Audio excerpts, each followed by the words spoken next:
Welcome back to Stock Chartistry. This is your weekend market update where we strip out the noise, focus on structure, and walk through what actually matters heading into the next week. We're going to go top down, connect the dots, and zoom in on names that are setting off. Here's your agenda. We're going to go over the major markets, then we're going to do a sector analysis of macro and intra-market drivers, and then some deep dive into sectors and tickers with some key level indicators and scenarios. So let's get started. Okay, let's start off with the SPY on the E-mini chart. 7 o'clock right now, Eastern Standard Time, and futures markets have been open now for an hour. You can see that we are above both the 50 and the 20-day moving averages, and this is the 200-day moving average right here. We're also above that as well.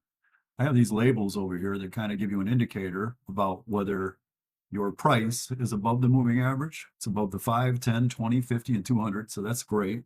And then it tells you the slope of the moving average. The slope of the 5 and the 10 are neutral. The 20 is beginning to turn up, and the 50 and the 200 are very strong.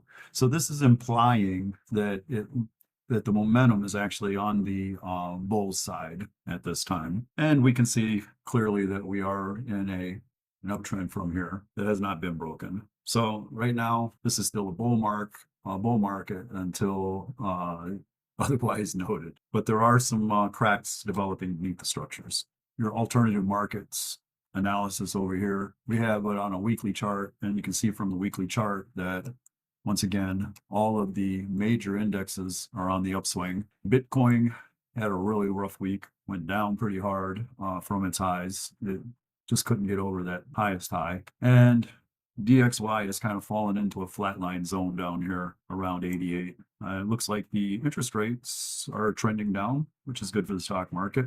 And TLT has been staying pretty much in this zone forever. And we got oil, which has been on a downtrend, for a very long time, and it's just getting killed.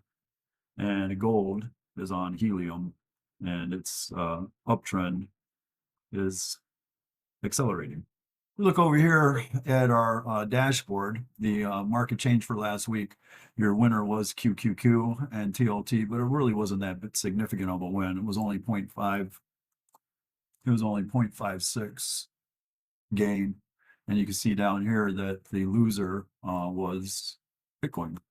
And surprisingly, the IWM really didn't do very well. Drive down further into the sectors.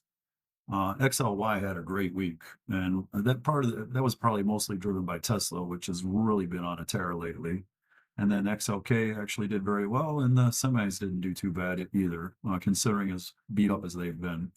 And you can see that because on right here, it's showing the daily trend was negative, but the weekly trend was positive. And but then down on the bottom, as we noted in those quick charts, XLE was doing pretty bad. All of these right here are doing terrible, and they're the defensives. So the market has not switched to a defensive posture as of yet. In fact, as of last week, it was still staying somewhat positive. But that positive has got some nuances to it that we're going to go over in this discussion as well. When we go to the extended sectors, this gives us an even better view about what the market's looking like. You can see that here on the top, the market is actually, it's favoring metals, right? And also, once again, discretionary, and TAN is it's clean energy. And then gold is at the top once again, so that's part of the metals. And SMH isn't doing too bad, which is kind of surprising.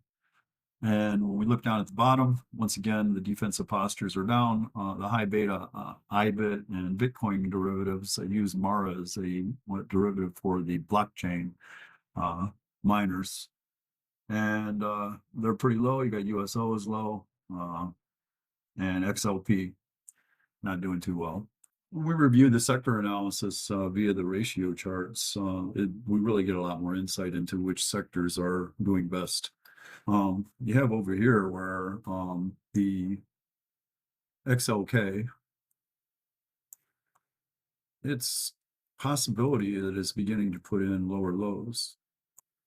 But at the same time, we have a double bottom right here. So We haven't actually made a decision yet, but it does show some weakness. Whereas before it was nothing but higher lows and higher highs. So we're keeping an eye on that. XLF completely broke through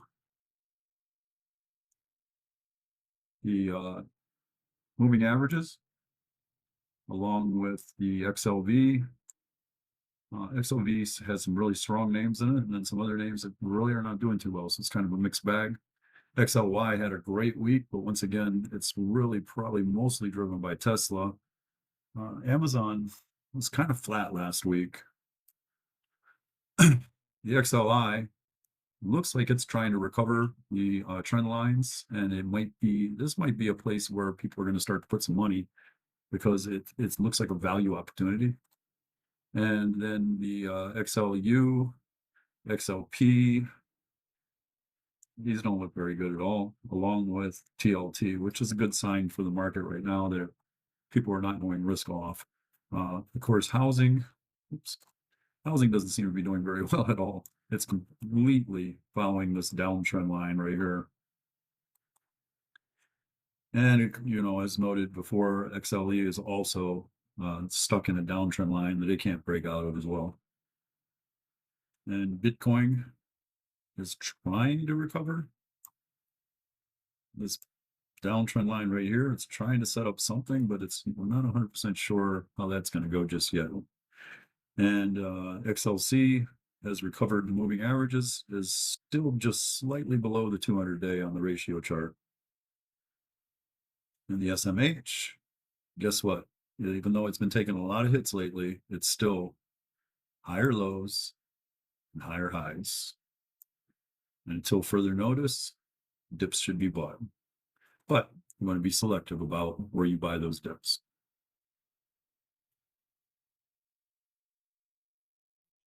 Now let me share with you the weekly market intelligence newsletter that I create. And this week's newsletter is actually a special one because it's a special year-end edition. So in this report, I have the market overview, which we've gone over somewhat, and then the broad market structure, sector breakdown rotation, macro liquidity landscape, leverage and high beta risk, red flags that are emerging, AI winners and losers, key assets traders are trading, and market cycle transition phase, which is very important to understand. It does appear that the market is repricing. Now, we just got done looking at the charts, and here's what I have. Why is the market repricing now? 7 red flags you need to know about. Because the idea here is that in December, fund managers, they do not sell winning positions. They hold them through the end of the year so that they don't have to pay the taxes on them. But they only sell those positions if they think that the character of the market is changing and that it's going to be more riskier for them to actually hold that. And we'll get into that later. As you can see, the S&P is in an uptrend, as we've already mentioned.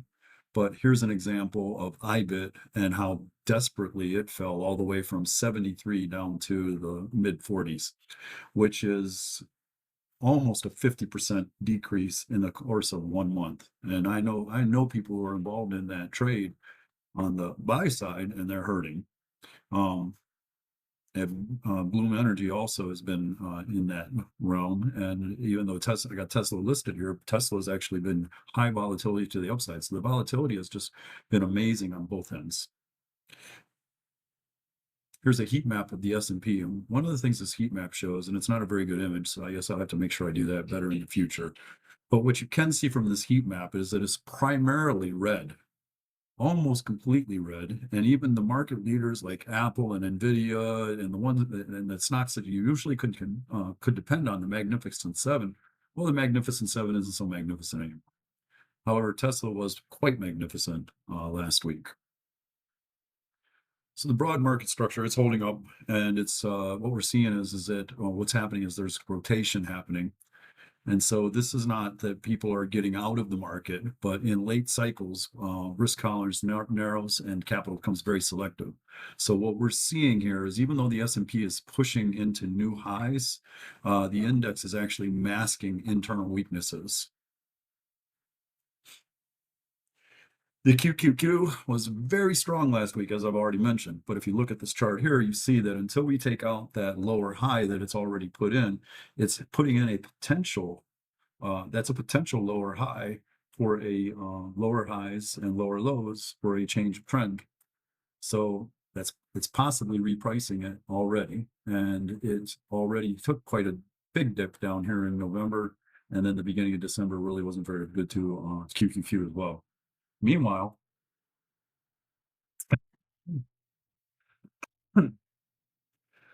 excuse me. Yeah, it's been kind of surprising here to see that the Dow Jones has actually been putting in higher highs and higher lows, and money seems to be migrating into that area. And the IWM, with the recent rate hikes, you would expect that it would have not only went through, but it would have retested the high, held it, and then continued to move higher. But instead, it went under. It gave up, almost as if that was a false signal. So the decision on whether that is actually a indicator of risk on is really it's in question right now. And the small flags, that's my red flag number two, is that small caps are refusing to lead when they should be leading. But it appears that for the fund managers now, return on investment is what's driving the market behavior. Rotation, as we mentioned already when we looked at the sector analysis, is moving into the financials and XLF and selective healthcare. And of course, the materials are doing great. High growth speculation, unprofitable technology, and excessively leveraged names, they're losing. We've already gone over the sector winners and losers, but this is part of the newsletter, so we'll move down past that. The macro liquidity landscape. This is really important stuff. The employment is a lagging indicator. Okay, so when we're getting employment statistics, we're getting them back from 1 or 2 months in the rear view mirror. So we're trying to actually look at those, and then we're trying to see where do we think they're at now, and where do we think they're going. Rising unemployment is a major risk to the stock market. And we can see from this chart right here that when the unemployment has risen, it has indicated recessions every time. Even this recession right here, which was very short-lived, that was the COVID recession, the unemployment has been slowly going up. It's still not over some of the other numbers that it was. You can see how high it was here, but you get used to a normal, and the normal now is in this area, and so it feels very high. And that's really the sentiment is actually what drives market behavior. Inflation, the CPI came out just recently and it cooled, and it's probably largely due to the energy. As we showed, the energy is going down, but we're worried about some other areas where it's possibility that inflation could get reignited very quickly. This is an incredibly important point here, is that leverage is at all-time highs.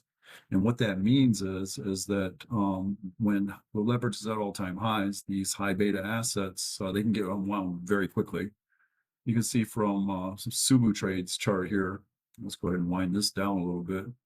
But Subu Trades chart here kind of shows that when the market was at high leverage points, it ended up falling off. Sometimes not for a while. You can see it was right here, and we had a good while before it really fell off. Here, it didn't fall off at all. It continued to go up. But most of the time, it actually is driving it down. And when you get these elongated periods like this from here to here, it has more of a potential of having a bigger dip. So we're thinking that next year is probably going to be a rough year. And it costs you seven. This is why high beta stocks actually are vulnerable in this market. Okay, because when people are leveraging like this, they are leveraging and they're paying 7% on their leverage, usually somewhere in that area.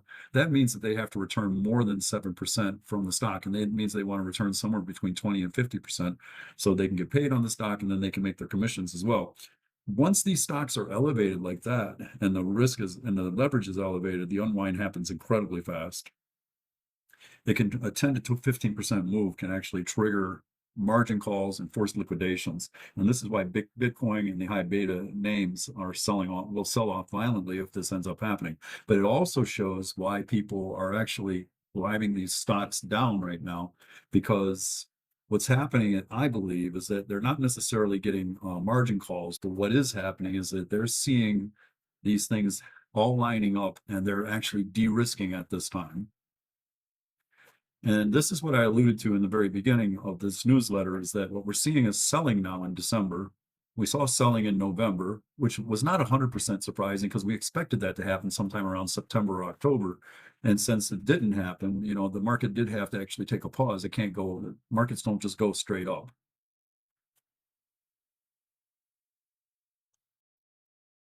So why does December selling matter so much?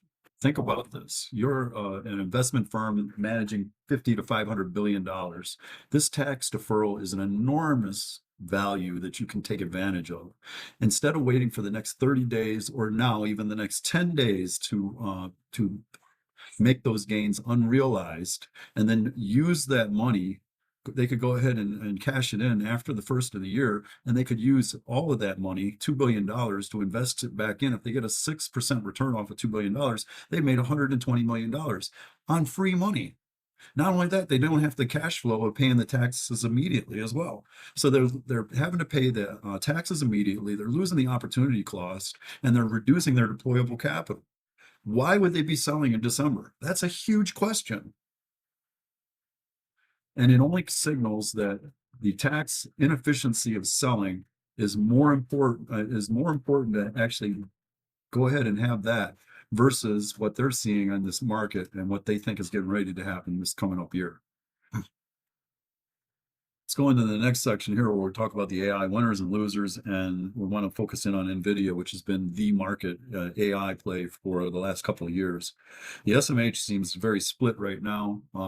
Micron came in with great earnings report, excellent forward guidance. It's pushing all-time highs. All the analysts are calling for 300.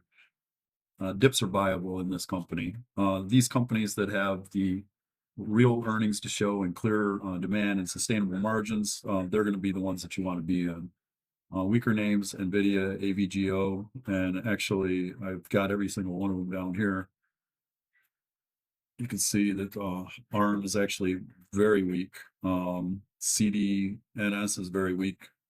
SNPS and Marvel, which I thought was very good at this point right here, but then after the earnings report, it just tanked. There's a very nice bull flag on this one. Here's Micron right here. You can see going up, LRCX, excellent looking chart. So once again, this is all available in my newsletter, which I will provide a link in the description. And let's talk about NVIDIA. This has been the go-to AI play. I've made so much money on buying all the dips on this over the last 2 years, but I'm now in hesitation mode on this until further notice. I do see on the longer term, I don't expect this to play out like in the next, the next week, but maybe over the next 3 to 6 months, if we lose this 165, this head and shoulders here, we might see 140, 135, because it's going to be a quick jump down. We're questioning their margins. They've gone up. Remember they had a 10-for-1 split at one time, and they were $1,000 stock. So if they traded for $200 after the 10-for-1 split, that's basically they went from $1,000 to a $2,000 stock, and that was after they'd already gone up 800% over the last 2 to 3 years. So the stock is very elevated. And it's a great stock still, and it's going to do great in the future, but it might need to give back some gains for a little while and then reassess. The AI platforms that seem to be winning right now is Gemini and Meta. They both announced that they're going to get involved in the chip making of AI, but also Google has really done an amazing job with Gemini, and it's closed the gap, and in some ways is better than ChatGPT. Tesla has been doing some excellent work with translating AI into production, turning the actual idea of AI into money. And that's why you're seeing Tesla has been on a tear. Bitcoin also has another sensitive aspect about it, and this is the black swan event that we really don't want to see happen, but I have a feeling it's going to eventually. I don't know when. I'm not saying next week, but you need to be prepared for this, and that's the yen carry trade. And when this gets unwound, it usually signals a very bad situation for the stock market, but especially for the high beta stocks, because people have been taking money from They've been taking free interest loans from the Bank of Japan, which has been a zero interest rate forever, and piling into high beta stocks like Bitcoin. You can see from this chart here by Crypto Nobler that every time there's been a rate hike, there's been a pullback in Bitcoin. And not a small pullback, but a substantial pullback, 25-30%. Until further notice, Bitcoin is a sell. It is down below the weekly. This is the weekly downward trend line. It was in a triangle consolidation and went downward on the triangle consolidation. And if it breaks 40, if it breaks below its low, below 48, then it looks like it's going to go down to 43 rather quickly. AMD has is actually, it's not necessarily, this is not necessarily a great looking chart, but if we get here above around the area of 225, it looks like we're put in a fourth wave on a 5-wave up, and the tap box is showing anywhere between a little over 300 to 350 for the fifth wave. Even if we went all the way back up to just barely over the third wave, we'd be around 270. Well, there it is, 275. That's the third wave right there, is 267. What I like about this play, when you look at it, is that we have a really strong base underneath of it. And it's tested now twice, 3 times. It's a possibility you could dump down into this for a minute and then come back out of it. I would want to see it at least break this downward trend line right here, and which has already started to break this part, but break this downward trend line right here. And actually, then even a safer play is actually, can it get over 225 and hold it? So it's on the watch list, but it's not necessarily something that you want to trade right now, unless you want to be really aggressive with tight stop losses. It looks like we're in a late cycle, and I'd like to go over what late cycle means. But it's narrowing leadership, rising leverage, selective rotation, and you're going to see volatility spiking up and repricing. You want to avoid blind buying the dip.